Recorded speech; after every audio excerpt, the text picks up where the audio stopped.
बिस्मिल्लाहिर्रहमानिर्रहीम। सबसे पहले तमाम मोमिनीन को माह रमज़ान की मुबारकबाद पेश करते हैं और उम्मीद करते हैं कि ये वीडियो आपके लिए फ़ायदेमंद साबित हो इंशाअल्लाह। सैयद अली अदनान जौनपुर से सवाल करते हैं। अस्सलाम वालेकुम मौलाना साहब, मेरा सवाल ये है कि माह रमज़ान में रूहानी तरक्की के लिए क्या कर सकते हैं? आपका सवाल मुस्तनद और मुस्तदल जवाब। इस क्लिप में माह रमज़ान में स्पिरिचुअल प्रोग्रेस के लिए उलमा की हिदायत के मुताबिक 6 इंपॉर्टेंट स्टेप्स को बयान करेंगे और आखिर में 10 प्रैक्टिकल स्टेप्स भी बयान किए जाएंगे। आज का जवाब शुरू करने से पहले ये बता दें कि सबील मीडिया हौज़ इल्मिया कुम के इंडियन तुल्लाब का एक नॉन प्रॉफिट ऑर्गेनाइजेशन है। आप सबसे रिक्वेस्ट है कि इस चैनल को सब्सक्राइब करें और अपने फ्रेंड्स और फैमिली को रेकमेंड करें ताकि हम कुरान और अहले बैत की तालीमात को ज्यादा मोमिनीन तक पहुंचा सकें। 1. रोजा अपने नफ्स से जिहाद का जरिया है। नबी करीम हजरत मोहम्मद सल्लल्लाहु अलैहि वसल्लम फरमाते हैं, भूख और प्यास के जरिए अपने नफ्स से जिहाद करो, बेशक इसका सवाब अल्लाह की राह में जंग करने के बराबर है। अल्लाह की नज़र में इससे ज्यादा कोई और बेहतर नहीं है जो अल्लाह के खातिर भूख और प्यास को बर्दाश्त करे। एक तरफ भूख और प्यास को जिहाद कहा गया है और दूसरी तरफ रसूल खुदा सल्लल्लाहु अलैहि वसल्लम फरमाते हैं, बहुत से लोग हैं जिन्हें रोजे में सिर्फ भूख और प्यास के सिवा कुछ नहीं मिलता। दोनों हदीस को सामने रखते हुए हमारे सामने एक सवाल आता है कि ऐसा क्यों? अगर हम रोजे में भूख और प्यास के साथ नफ्स से जिहाद नहीं करेंगे तो हमारे अंदर कोई स्पिरिचुअल प्रोग्रेस नहीं पाई जाएगी। लेकिन अगर रोजे के साथ इंसान अपनी नफ्स से जिहाद भी करे तो ये एक अजीम इबादत बन जाती है। तो कंक्लूजन के तौर पर हम ये कह सकते हैं, रोजे के साथ नफ्स से जिहाद करना ये पहला स्टेप है जो हमारे लिए सबसे ज्यादा जरूरी है। 2. मादियत से मुकाबला यानी रेजिस्टेंस अगेंस्ट मटेरियलिज्म। हर इंसान की एक फिजिकल लाइफ है और एक स्पिरिचुअल लाइफ है और माह रमजान हकीकत में हमारी स्पिरिचुअल लाइफ के लिए है। आयतुल्लाह मिसबाह यज़दी एक खूबसूरत मिसाल पेश करते हैं। आप फरमाते हैं, एक परिंदे के पैर को बांध दिया जाए तो पहले कुछ दिनों तक वो उड़ना चाहता है लेकिन उड़ नहीं पाता, लेकिन कुछ वक्त के बाद वो हिम्मत हार जाता है और फिर वो उड़ने की कोशिश भी करना छोड़ देता है। वो ये भी भूल जाता है कि उसे दर हकीकत उड़ना था। दर हकीकत हमारी नफ्स उस परिंदे की तरह है जो उड़ना चाहती है और ये दुनिया की मोहब्बत और मटेरियलिज्म वो पत्थर है जो नफ्स को हमारी परवाज नहीं करने देता। बस माह मुबारक रमजान अपने नफ्स को मटेरियलिज्म की बंदिशों से आजाद करने के लिए है ताकि हम अपनी रूहानी और स्पिरिचुअल परवाज कर सकें। आयतुल्लाह खामेनी फरमाते हैं, ये महीना हमारे नफ्स के लिए एक बेहतरीन मौका है। हम अपनी अतराफ में जो मादी चीजें हैं उनसे नफ्स को आजाद करें। ये बेहतरीन मौका है कि हम अपने नफ्स को नूरानी बना दें। माह रमजान का असल मकसद भी यही है। ये एक बेहतरीन मौका है। तीसरा पॉइंट, इरादा। अल्लाह की खुशनुदी हासिल करने का इरादा करें। आयतुल्लाह इब्राहिम अमीनी की किताब खुद साजी, जिसका इंग्लिश में ट्रांसलेशन सेल्फ बिल्डिंग के नाम से अवेलेबल है, इस किताब का लिंक डिस्क्रिप्शन में है। हम आपसे ये रिक्वेस्ट करेंगे कि इस किताब को जरूर पढ़ें। आयतुल्लाह इब्राहिम अमीनी फरमाते हैं, हम माह रमजान में 2 चीज करते हैं। पहला, रोकना। हम अपने आप को खाने पीने और कुछ लज्जतों यानी प्लेजर से रोकते हैं। और दूसरी हमारी चाहत है, जो हम डिजायर करते हैं। हमारा कस्द, हमारा इरादा ये होता है कि हम अल्लाह की कुर्बत को हासिल करें, हर उस चीज का मुकाबला करें जो हमें अल्लाह की कुर्बत से दूर करे। चौथा पॉइंट, गौर व फिक्र यानी तफक्कुर या कॉन्टेम्पलेशन करना। इमाम सादिक अलैहिस्सलाम फरमाते हैं, सबसे बेहतरीन इबादत अल्लाह की जात और उसकी कुदरत के बारे में गौर व फिक्र करना है।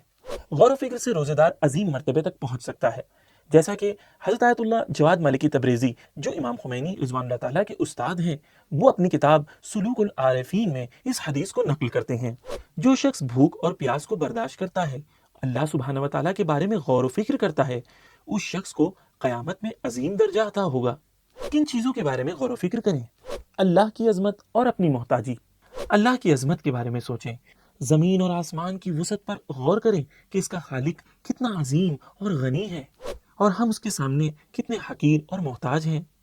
इमाम ज़ैनुल आबिदीन अलैहिस्सलाम फरमाते हैं, अल्लाह रहमत करे उस शख्स पर जिसे 3 बातें पता हों। 1, वो कहाँ से आया है। 2, वो अब किस हाल में है। और 3, उसकी मंजिल और मकसद क्या है। आज की बिजी लाइफ में हर इंसान के पास हर एक चीज के लिए वक्त तो है, लेकिन खुद के लिए और अपनी नफ्स पर गौर व फिक्र करने के लिए बिल्कुल भी वक्त नहीं है। इस महीने में सबसे पहले अपने नफ्स के बारे में और खुदा से रिश्ते के बारे में गौर व फिक्र करें। 5वां पॉइंट, माह रमजान में नफ्स की तरबियत पर तवज्जो करें। अगर एक गाड़ी के इंजन में प्रॉब्लम हो और खराब हो जाए तो उसे जितना भी बाहर से साफ किया जाए तो वो गाड़ी कभी भी शुरू नहीं होगी और काम नहीं करेगी। हमारा नफ्स भी उसी इंजन की तरह है। اگر اس میں مشکل ہے تو ظاہری احکام پر عمل کرنے سے ہمیں روحانی ترقی حاصل نہیں ہو سکتی۔ علماء اخلاق اس سلسلے میں 2 سٹیپس کو بیان کرتے ہیں۔ پہلا تخلیہ ہے اور دوسرا تہلیہ ہے۔ تخلیہ کا لٹرل میننگ ہوتا ہے خالی کرنا، یعنی اپنی نفس سے ہر طرح کی رذیلتوں کو نکال کر پھینک دینا، جیسے قلب کی بیماریاں، تکبر، حسد، بغض، غیبت، کینہ، ریاکاری وغیرہ۔ دوسرا سٹیج تہلیہ، جسے نرشمنٹ یا پرفیکشن آف سیلف کہتے ہیں، یعنی اپنے آپ کو سنوارنا، وہ کوالٹیز جو انسان کو کمال کی طرف لے جاتی ہیں ان سے اپنے نفس کو سنوارا جائے۔ کچھ مثالیں جیسے تقوی، توکل، خلوص، مدارا، ایثار، تواضع وغیرہ۔ آج کا چھٹا اور آخری ٹاپک ذکر الہی، اللہ کا ذکر کرنا۔ ذکر یعنی ہر لمحہ اللہ کی یاد میں رہنا۔ سورہ احزاب کی آیت نمبر 41 میں پروردگار ارشاد فرماتا ہے، اے ایمان والو، اللہ کا ذکر زیادہ کیا کرو۔ ذکر کے 3 سٹیپس ہیں۔ پہلا زبانی، یعنی ہم خدا کے نام یا اس کے اوصاف کو اپنی زبان پہ مسلسل جاری کریں، اس کے معنی کی طرف توجہ کیے بغیر۔ یہ سب سے نچلے درجے کا ذکر ہے۔ دوسرا معنوی ذکر، یعنی زبان سے جو ذکر کر رہے ہیں اس کے معنی اور مفہوم پر بھی توجہ دیں۔ ظاہر ہے اس ذکر کی تاثیر زبان کے ذکر سے زیادہ ہے۔ تیسرا قلبی ذکر، یعنی اپنے دل سے اللہ کو یاد کرنا۔ یہ ذکر کا سب سے بلند مرتبہ ہے، جہاں انسان ہر لمحہ خدا کی یاد میں گزارتا ہے۔ اس ذکر میں انسان اپنی زبان سے ذکر کرتا ہے، معنی پر توجہ دیتا ہے اور ساتھ میں اللہ کو یاد بھی کرتا ہے۔ روزی کی حالت میں ہمیں خاموش رہنے کا حکم بھی دیا گیا ہے تاکہ ہم زیادہ سے زیادہ خدا کی یاد میں رہ سکیں۔ جیسا کہ حدیث میں ملتا ہے، روزے دار کے وقار کو باقی رکھو اور جتنا ممکن ہو خاموش رہو، مگر یہ کہ اللہ کو یاد کرتے رہو۔ روزے میں خاموشی اور اللہ کی یاد یعنی ذکر کرنا بہت ضروری ہے۔ امام خمینی رضوان اللہ تعالیٰ فرماتے ہیں، عالم اللہ کے حضور میں ہے اور اللہ کے حضور میں گناہ نہ کرے۔ آخر میں ہم آپ کے سامنے 10 پریکٹیکل سٹیپس کو بیان کرتے ہیں جس کے ذریعے سے ہم انشاءاللہ اسپریچول پروگریس حاصل کر سکتے ہیں۔ پہلا یہ کہ ماہ رمضان میں ہر دن کے لیے ایک شیڈیول بنائیں، عام دنوں کے لیے الگ اور ہالیڈیز کے لیے الگ شیڈیول بنائیں۔ دوسرا پوائنٹ کوالٹی ورسز کوانٹٹی ہے، یعنی آپ زیادہ عمل انجام دینے کے بجائے توجہ اور خلوص کے ذریعے اپنے عمل کی کوالٹی کو بڑھانے کی کوشش کرتے رہیں۔ تیسرا پوائنٹ یہ ہے کہ علماء اس چیز کی تاکید کرتے ہیں کہ نماز کو ضرور اول وقت پہ پڑھیں۔ چوتھا یہ کہ نماز کو پوری توجہ کے ساتھ پڑھیں اور اس کے معنی کو سمجھ کر پڑھنے کی کوشش کریں۔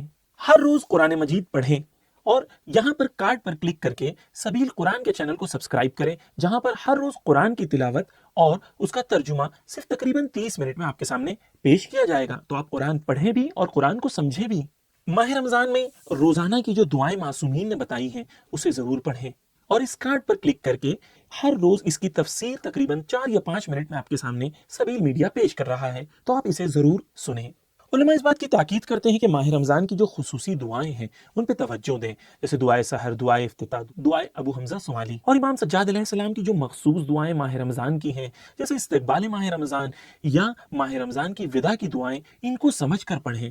ماہ رمضان بہترین موقع ہے کہ ہم نماز شب کو شروع کریں۔ جتنا ممکن ہو اس مہینے میں استغفار کریں اور دل سے قصد کریں کہ ہم خدا کی طرف پلٹنا چاہتے ہیں، اور ماہ رمضان میں ہر لمحہ اللہ کو یاد کریں اور اللہ کے حضور کو اپنی زندگی میں محسوس کریں۔ سبیل میڈیا، قرآن و اہل بیت کا راستہ، کامیابی کا راستہ۔